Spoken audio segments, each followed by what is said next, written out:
ইব্রাহিম আলাইহিস সালাম ৮৬ বছর বয়স পর্যন্ত আল্লাহ কোন সন্তান ইব্রাহিম আলাইহিস সালামকে দেন নাই। আমাদের দেশে ৮৬ বছর বয়সে কারো কোনো সন্তান হয় না, ৭০-৭৫ হয়ে গেলে সন্তান হয় না, হইলেও কেউ সন্তান নেয় না, ঠিক কি না? সন্তান নেয় না। এটা আমাদের এনজিওদের একটা চক্রান্ত, আমাদের ঈমান বিধ্বংসী একটা চক্রান্ত। আমাদের রিজিকের মালিক কে? জোরে বলেন, রিজিকের মালিক কে? সন্তান বেশি হইলে খাওয়াইতে পারবো না, অভাব অনটনে মরে যাব। আর আমাদের রব এমন রব ন যিনি সন্তান দিবেন রিজিক দিতে পারবেন না, এমন রব মুসলমানের রব না। জোরে কোন কথা ঠিক কিনা? মুসলমানের রব হলো যার সন্তান যত বেশি হবে রিজিকের ফয়সালা রব করবেন। হ্যাঁ, আমার আপনার অভাব কেন? কারণ আমার আপনার দিলের মধ্যে সমস্যা, ইয়াকিনের মধ্যে সমস্যা, বিশ্বাসের মধ্যে সমস্যা। এনজিওরা স্লোগান দিয়েছে দুটা সন্তানের বেশি নয়, একটা হলে ভালো নয়, একটা হলে ভালো হয়। এজন্য আমরা এনজিওদের স্লোগান নিয়ে আমরাও আস্তে আস্তে সন্তান বন্ধ করে দিয়েছি।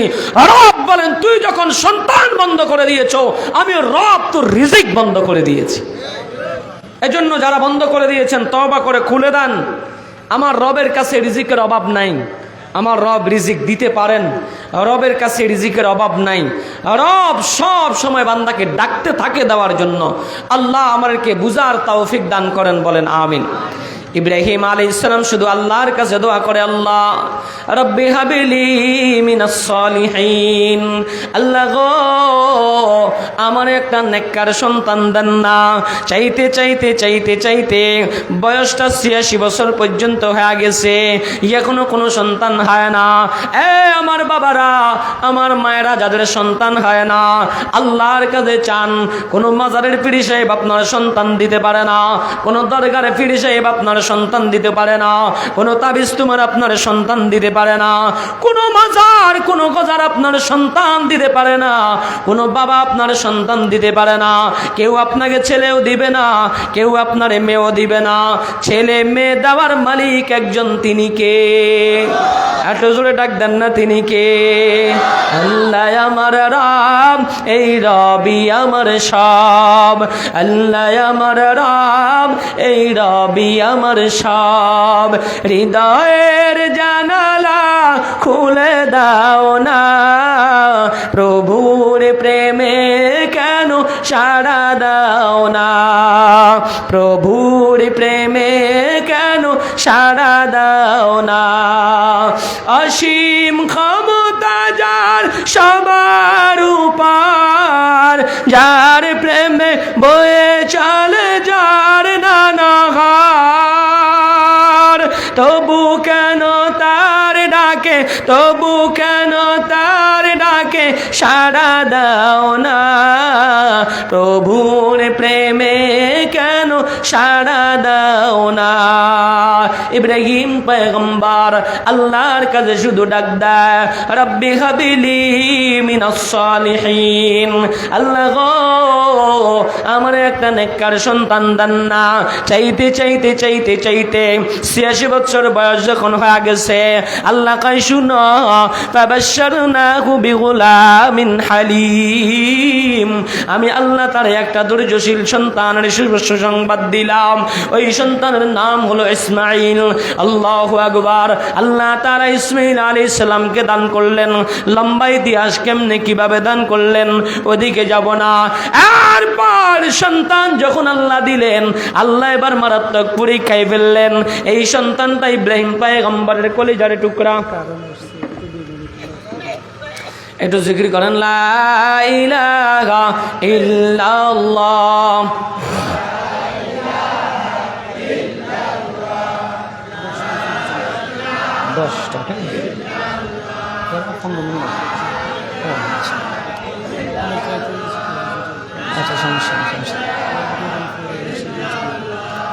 লা ইলাহা ইল্লাল্লাহ, লা ইলাহা ইল্লাল্লাহ, লা ইলাহা ইল্লাল্লাহু মুহাম্মাদুর রাসূলুল্লাহ। আল্লাহ ইব্রাহিম আলাইহিস সালামকে সন্তান দিলেন। বাবা যেই দিকে যায় সন্তানটা তার হৃদয়ের স্পন্দন। সন্তানদের দিকে তাকাইলে বাবার কাছে বড় ভালো লাগে। ছেলে হাত পাও নাড়ায় বাবার কাছে বড় ভালো লাগে। ছেলে হাসি দেয় বাবার কাছে বড় ভালো লাগে। যেদিক থেকে দৌড়াইয়া আসে বাবা সন্তানটাকে বুকের সাথে নেয়, আদর দেয়, চুমা দেয়। হায় হায়, ইব্রাহিম আলাইহিস সালামের আরেকটা পরীক্ষা শুরু হয়ে গেল। আল্লাহ বলল, ইব্রাহিম গো, সন্তানটাকে তার মা সহ মরুভূমির মধ্যে রেখে আস। ইব্রাহিম আলাইহিস সালাম সন্তানটা নিয়া, বাইরের সময় কম সংক্ষেপ বলি, সন্তানটা নিয়া ওনার স্ত্রী হাজরা আলাইহিস সালামকে নিয়া মরুভূমির মধ্যে রেখা ইব্রাহিম আলাইহিস সালাম সামনের দিকে চলে যায়। বিবি ডাক দেয়, স্বামী গো, জনমানবহীন সুন্দর জায়গা, ডানে যেই দিকে তাকায় কোনো বাড়িঘর দেখা যায় না, বামে যেই দিকে তাকায় কোনো বাড়িঘর দেখা যায় না, সামনে তাকায় কোনো বাড়িঘর দেখা যায় না, পিছনের দিকে তাকায় কোনো বাড়িঘর দেখা যায় না। এমন একটা জনমানবহীন মরুভূমিতে আমার আর আমার সন্তানকে আপনি রাইখা যান, আমাদেরকে কেন এখানে রাইখা যান? ইব্রাহিম পয়গম্বর কোনো কথা বলে না, সামনের দিকে তাকায় তাকায় হাঁটে, একবারও পিছনের দিকে তাকায় না। কারণ পিছনের দিকে যদি তাকায় সন্তানটার দিকে তাকাইলে মায়া পড়ে যাবে, স্ত্রীর চারান করুন চাউনের দিকে তাকাইলে মায়া পড়ে যাবে। আল্লাহর সিদ্ধান্ত হলো আপনি চলে যান, ওদের দিকে তাকাইলে না জানে মায়া মহাব্বতে রেখে রয়ে যায়, এজন্য পিছনের দিকে তাকায় না। ইব্রাহিম পয়গম্বর সামনের দিকে তাকায়। হাজরা আলাইহিস সালাম ডাক দিয়েছে, পয়গম্বর বলেন গো, এটা কি আপনার রবের সিদ্ধান্ত কিনা? আল্লাহু আকবার। ইব্রাহিম পয়গম্বর, হ্যাঁ এটা আমার রবের সিদ্ধান্ত। হাজরা আলাইহিস সালাম বলেন, ঠিক আছে, রবের যদি সিদ্ধান্ত হয় গো, আপনারা যেটাইটা চলে যান, আমাদেরকে একজন দেখাশোনা করবেন, তিনি কে? আল্লাহু আকবার। কেমন তাদের ঈমান, আল্লাহর উপর কেমন ভরসা। কোনো দানা পানি নাই, খাবারের কোনো পানি নাই, কিছু কিনে খাইবে এমনও কোনো দোকানপাট নাই। আরেকজনের বাড়ি থেকে হাওলাত নিবে। আগে এক সময় লবণ হাওলাত নিত, সরিষার তেল 1 কাক 100 টাকা, লবণ একবারে হাওলাত নিত। এখন তো এটা নাই, হাওলাত যে কারো কাছ থেকে নিবে এমনও অবস্থা নাই। হাজরা আলাইহিস সালাম পড়ে আছে, সন্তান ইসমাইল চিৎকার দিয়া দিয়া কান্দে একটু দুধ খাওয়ার জন্য। মা দুধ খাওয়াইতে যায়, স্তরের মধ্যে কোনো দুধ নাই, কারণ মাও কিছু খাইতে পারে না, সন্তান থেকেও কিছু খাওয়াইতে পারে না। মা দৌড়াইয়া একবার সবা পাড়ে উঠে গেছে, না কাউরে দেখা যায় না, পানির কোনো সন্ধান নাই। আবার দৌড়াইয়া মারোয়া পাড়ে যায়, আবার মারোয়া থেকে সফায়, সফা থেকে আবার মারোয়ায়, সফা থেকে মারোয়া পাহাড় পায় 1/2 কিলোমিটারের দূরত্ব। আল্লাহু আকবার। একবার দুইবার নয়, 7বার যাতায়াত করেছে, কোনো পানির কোনো সন্ধান পায় না। আমার আল্লাহর কাছে বিষয়টা এত পছন্দ হয়েছে, যারাই হজ উমরা করার জন্য যাবে ওই সাফা মারওয়া দৌড়াদৌড়ি করা আল্লাহ তাদের জন্য ওয়াজিব করে দিছে। শুধু তাই নয়, হাজরা আলাইহিস সালাম হাইটা গেছে, একটা জায়গায় একটু দৌড়াইয়া গেছে, একটা জায়গায় একটু দৌড়াইয়া গেছে। জায়গাটার আয়তন একবারে কম, এখান থেকে সর্বোচ্চ আপনাদের রাস্তা পর্যন্ত হবে, আরো কম হবে। এই জায়গাটা আপনাদের দোয়ায় আল্লাহ আমারে দেখাইছে নিচে। এই জায়গাটায় হাজরা আলাইহিস সালাম একটু দৌড়াইয়া গেছে। সৌদি সরকার এই জায়গার উপরে দিয়া সবুজ কালারের বাতি লাগায়া দিছে, নিদর্শন লাগায়া দিছে, যারাই হজ উমরা করতে আসবা ওই হাজরা আলাইহিস সালামকে স্মরণ কইরা এই জায়গাটায় তোমরা দৌড়াইয়া যাইবা। হাজরা আলাইহিস সালাম চতুর্দিকে দৌড়াইয়া গেলেন, কোথাও কোনো পানির সন্ধান নাই। এখান থেকে আমার আপনার জন্য একটা শিক্ষা, অভাব অনটন চলবে, স্বামীর কামাই রুজিতে বরকত নাই, ঠিক মতো 3 বেলা দানা পানি দিতে পারে না, কারো কাছে কোনো অভিযোগ করব না, সবর করব একজনের কাছে, তিনি কে? সবরের বিনিময়ে আল্লাহ এমন রাস্তা খুলে দিবে বন্ধু, তোমার একজনের সবরের কারণে আল্লাহ এমন রাস্তা খুলে দিবে, তোমার ফ্যামিলির সকলে খাইবে, আরো 10 জন তোমার দ্বারা চলার মতো এমন রিজিক একজন করে দিবেন। তিনি কে? তোমাকে আল্লাহ অন্যদের জন্য নিদর্শন বানাবে। হাজরা আলাইহিস সালাম কোথাও কোনো পানি না পায়া দৌড়াইয়া চলে আসছেন সন্তানের কাছে। দেখেন ছেলেটা হাত পাও নাইরা খেলাধুলা করে, হাত পাও নাইরা খেলাধুলা করে, মরুর মাঝে রইল পড়ে শিশু ইসমাইল, মা বেরুলেন পানির খোঁজে হয়ে পাথর দিল, কোথাও না পানি তাহার মিলল আহারে, মরুর মাঝে রইল পড়ে শিশু ইসমাইল, মা বেরুলেন পানির খোঁজে হয়ে পাথর দিল। তারপরে কি?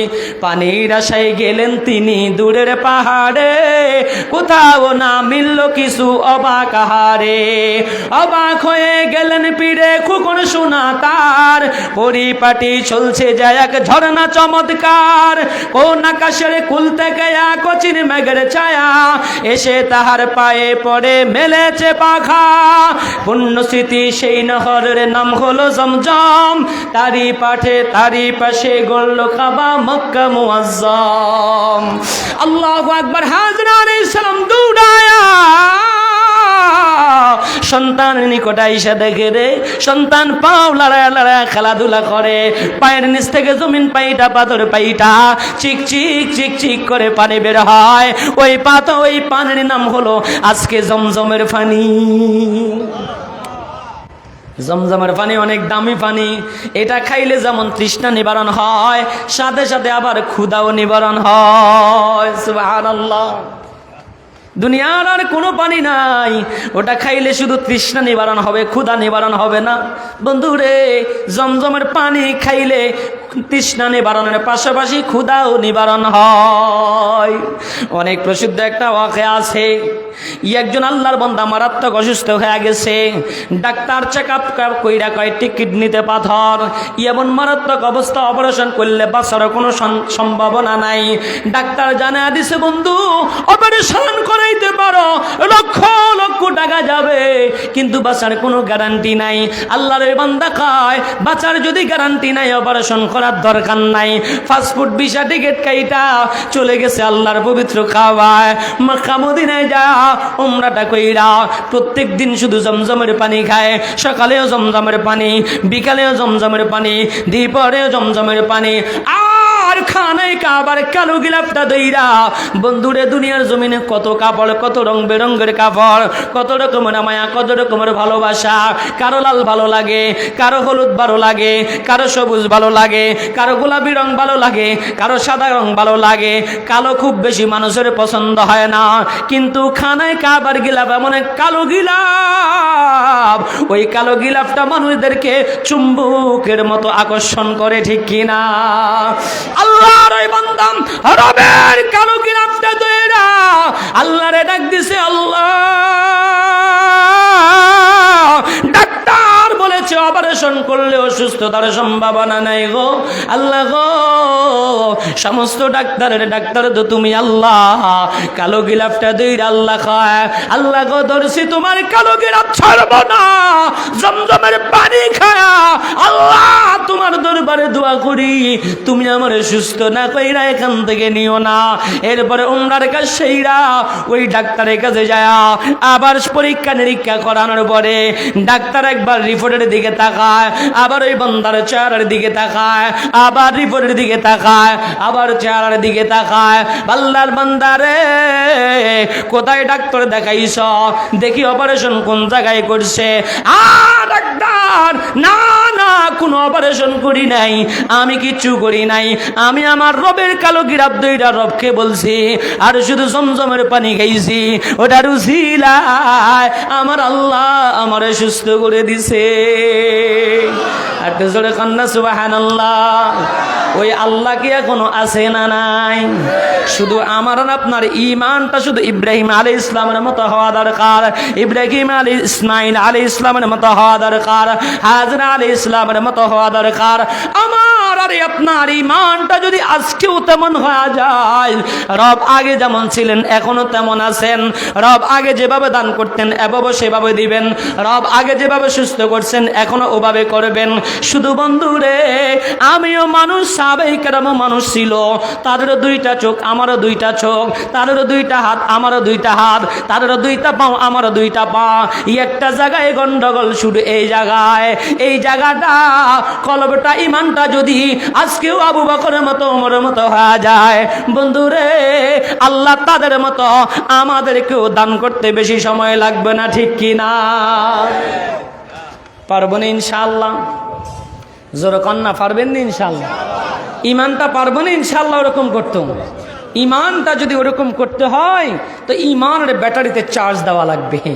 আপনার মোবাইলে চার্জ দিতে হয় এটা তো আপনি খুব ভালো করে বুঝেন, আপনার লাইটে চার্জ দিতে হয় এটা তো খুব ভালো করে বুঝেন, আপনার সোলারের ব্যাটারিতে চার্জ দিতে হয় এটা তো ভালো করে বুঝেন, মাইকের ব্যাটারিতে চার্জ দিতে হয় এটা তো ভালো করে বুঝেন।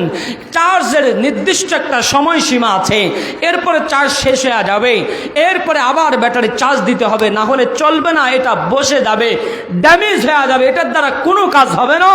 মেরি ভাই দোস্ত বুজুর্গ, আমার আপনার ইমানের একটা ব্যাটারি আছে, এই ইমানের ব্যাটারিতে যখন চার্জ পরিপূর্ণ থাকে তো আমার নামাজ পড়তে ভালো লাগে, রোজা রাখতে ভালো। ওলামায়ে কেরামদেরকে জঙ্গি বলি, সন্ত্রাস বলি, ওলামায়ে কেরামের বিরুদ্ধে কথা বলি, শুনো, ওলামায়ে কেরামের বিরুদ্ধে কথা বলবা, জঙ্গি বলবা, ওদের জানাজায় বাধা দিবা, রব তোমাদেরকে বুঝা যায় আনারের মতো 80 টুকরা করা হবে, লাশও খুঁজে পাওয়া যাবে না। জোরে কোন কথা ঠিক কি?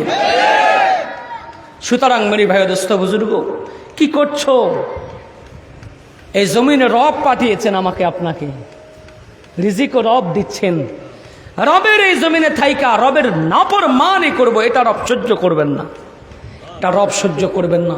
দুনিয়াতে দুই একটা ঘটনা ঘটে আর রব বুঝায় আমি কিন্তু এখনো আছি, আমি কিন্তু এখনো আছি। তুমি কত বড় ক্ষমতাশালী, তুমি ক্ষমতাসীন দলের লোক না, তোমার বিশাল পাওয়ার। রব বলে কই এত পাওয়ার কোথায় ছিল? আমি তো 80 টুকরা করে ফেলেছি আরেকজনকে দিয়া, কই কোনো পাওয়ার তো আটকাইতে পারে নাই, লাশও খুঁজে পায় না, তাও বাথরুমের মধ্যে পায় কি আসলে অর্গস্ত না প্রশাসন কিছু ঢুকাইয়া দিয়া কইছে এগুলা পাইছি আমরা, আল্লাহই জানে। জোরখন ঠিক কিনা? এজন্য মেরে ভাই দোস্ত বুজুর্গ, ইমানের ব্যাটারিতে আমাকে আপনাকে চার্জ দিতে হবে। তাহলে আমিও আবু বকরের মতো যদি ইমানওয়ালা হইতে চাই, ইমানের ব্যাটারিতে চার্জ দিতে হবে। চার্জ কোথায় দিবেন? মোবাইলে চার্জ দেওয়ার জন্য তো কারেন্ট আছে, সোলার আছে, আইপিএস আছে, জেনারেটর আছে, ঠিক সেভাবে ইমানের ব্যাটারিতে চার্জ দেওয়ার জন্য হক্কানি ওলামায়ে কেরাম আছে, তাবলীগের বিশ্ব ইজতেমা আছে, তাবলীগের চিল্লা আছে, উজানের ময়দান আছে, চরমনার ময়দান আছে। এই ময়দানগুলোতে, এই তাবলীগের জামাতগুলোতে 3 দিন, 1 মাস, 10 দিন, 15 দিন করে সময় দিবেন, ইনশাআল্লাহ আপনার ঈমানের ব্যাটারিতে চার্জ হয়ে যাবে। একজন হক্কানি ওলামা ইকরামের সাথে সম্পর্ক রাখবেন, হক্কানি ওলামা ইকরাম যেভাবে চলতে বলে, বলতে বলে এভাবে চলবেন, বলবেন, ঈমানের ব্যাটারিতে চার্জ হবে ইনশাআল্লাহ। রবের সাথে সম্পর্ক তৈরি হবে, রব আপনি চাইতে দেরি আর দিতে দেরি হবে না। মেরে ভাই দোস্ত বুজুর্গ, আমাকে 10টা পর্যন্ত সময় দেওয়া হয়েছে, আর 2-4 মিনিট আছে, এর মধ্যে আমাদের আজকের প্রধান অতিথি চলে আসবেন, আমি আলোচনা শেষ করতেছি ইনশাআল্লাহ। তো আল্লাহ তাআলা বলছেন, ফাবাশশারনাহু বিগুলামিন হালিম, আমি ইব্রাহিম আলাইহিস সালামকে একটা সন্তান দিয়েছি, একটা সন্তান দিয়েছি। ইতিহাস শুনেছেন, আমি তাকবীরে তাশরিকের বিষয়ে কথাটা বলে শেষ করছি। সন্তান দেওয়ার পরে রব এবার ইব্রাহিম আলাইহিস সালামকে স্বপ্ন দেখাইছেন, 3 দিন পর্যন্ত স্বপ্নে দেখলেন প্রিয় বস্তু কোরবানি করো। এরপরে আল্লাহু আকবার, ইব্রাহিম আলাইহিস সালাম বুঝে গেলেন সন্তানকে কোরবানি করার জন্য রব্বে কারীম বলছেন, আল্লাহ তাআলা নিজে ওই কথাটা তুলে ধরছেন, ফালাম্মা বালাগা মাহুস সাইয়া ক্বালা ইয়া বুনাইয়া ইন্নী আরা ফিল মানামি আন্নী আযবাহুকা ফানজুর মাযা তারা ক্বালা ইয়া আবাতি ফাআল মা তু'মার সাতাজিদুনি ইনশাআল্লাহু মিনাস সাবিরিন। আল্লাহু আকবার। যখন সন্তানটা বাবার সাথে চলার উপযোগী হলো, বলল, বাবা স্বপ্নে দেখেছি আমি তোমাকে আল্লাহ রাস্তায় কোরবান করছি, ফানজুর মাযা তারা, তোমার সিদ্ধান্ত কি? তুমি কি বলতে চাও? তোমার কথা একটু শুনতে চাই। ক্বালা ইয়া আবাতি ফাআল মা তুমার। আব্বা, জিজ্ঞেস করার কি আছে? আরে রবের সিদ্ধান্ত যেটা, ওটা আপনি পালন করেন। সাতাজিদুনি ইনশাআল্লাহু মিনাস সাবিরিন। ইনশাআল্লাহ আপনি আমাকে ধৈর্যশীলদের পক্ষ থেকে পাবেন। হে যুবক ভাইরা, এটা তোমার জন্য শিক্ষা, এটা তোমার জন্য শিক্ষা। ঘটনা শুধু ঘটনা নয়, এটার মধ্যে শিক্ষা আছে না নাই? এটা তোমার আর আমার জন্য শিক্ষা। আমার আর তোমার মা, আমার আর তোমার বাবা যে বিষয়গুলো তোমাকে ইসলামের পথে চলার জন্য বাবা তোমাকে আদেশ করবে, নিষেধ করবে, ওয়াকাদা রাব্বুকা আল্লা তা'বুদু ইল্লা ইয়্যা ওয়া বিল ওয়ালিদাইনি ইহসানা ওয়া যিল কুরবা ওয়াল ইয়াতামা ওয়াল মাসাকিন, বলে তোমার মা বাবা তোমাকে যে সমস্ত আদেশগুলো করবে, মা বাবার আদেশ কখনো তুমি প্রত্যাখ্যান করিও না। মা বাবা যে আদেশ দিবে, মা বাবা যে কথা বলবে, ওটা অবশ্যই তোমাকে অক্ষরে অক্ষরে পালন করতে হবে। যদি তুমি মা বাবার কথা মানলা, নামান্তর তুমি রবের কথা মানলা। আল্লাহ আমাদেরকে মা বাবার নাফরমানি থেকে ফিরে রাখুন। জোরে কোন আমিন। জবের কাজ শুরু হয়ে গেছে, জবের কাজ শুরু হয়ে গেছে। এদিকে লম্বা ঘটনা, জবে শুরু হয়ে গেছে। আসমানের সমস্ত ফেরেশতারা এক একজনের দিকে তাকায়। আসমানের সমস্ত ফেরেশতারা চোখগুলো বড় বড় করে ফেলছে। রব করছে তাকে এই বৃদ্ধ মানুষটার সাথে, একে সন্তান দেয় নাই, ৮২ বছর বয়সে, আবার রব তাকে সন্তানটা জবে করার জন্য এভাবে কেন পরীক্ষা নিচ্ছেন? কি করছেন রব? প্রত্যেকের মনে কৌতূহল, কিন্তু রবের সিদ্ধান্তের বিরুদ্ধে কথা বলার কারো কোনো শক্তি নাই। আল্লাহু আকবার। ইব্রাহিম আলাইহিস সালাম যখন ছুরি চালাইলেন, মারাত্মক চাপ দিয়ে ছুরি চালাইলেন, ছুরি চলে না, আবার চাপ দেয়, ছুরি চলে না, রাগ করে ছুঁড়ে মারলেন। মারার পরে দেখে পাশে একটা পাথর ছিল, পাথর দ্বিখণ্ডিত হয়ে গেছে। যে পাথর দিয়া চামড়া কাটা যায় না, ছুরি দিয়া, ওই ছুরি দিয়া পাথর দ্বিখণ্ডিত হয়ে গেছে। কি বুঝলেন? ছুরি কারো হুকুমে চলে না, একজনের হুকুমে চলে। তিনি কি? এই ছুরির ধার আগেও ছিল, এখনো আছে। আগে রব বলছেন, ছুরি ইব্রাহিম চালাবে, এটা তার দায়িত্ব, আমি তারে বলেছি চালানোর জন্য, খবরদার তুই চলবি না, তুই আমি রবের সিদ্ধান্ত চলবি না। যখন ছুড়ে মেলেছে, বলে যা এবার পাথরকে দ্বিখণ্ডিত করে দে। আবার ইব্রাহিম আলাইহিস সালাম ছুড়ে নিলেন, জ্বালানোর জন্য চেষ্টা করলেন। আল্লাহু আকবার। আসমান থেকে জিবরিল আমিন আলাইহিস সালাম দুম্বা নিয়ে রওনা হয়ে চিন্তা করলেন, না জানি জবে করে ফেলে, না জানি দ্বিখণ্ডিত করে ফেলে।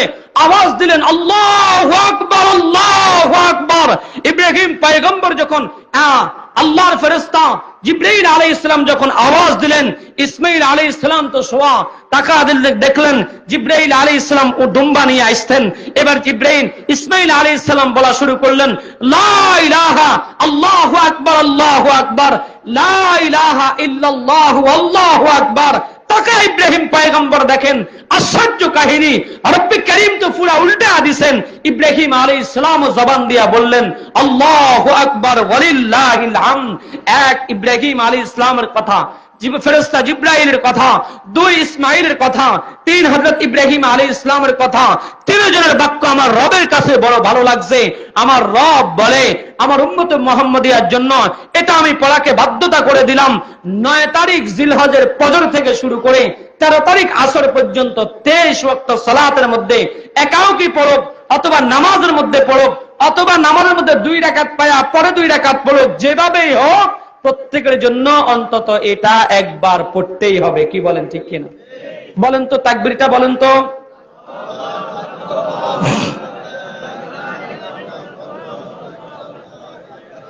নামাজের পরে পড়বো তো ইনশাআল্লাহ, পড়বো তো ইনশাআল্লাহ।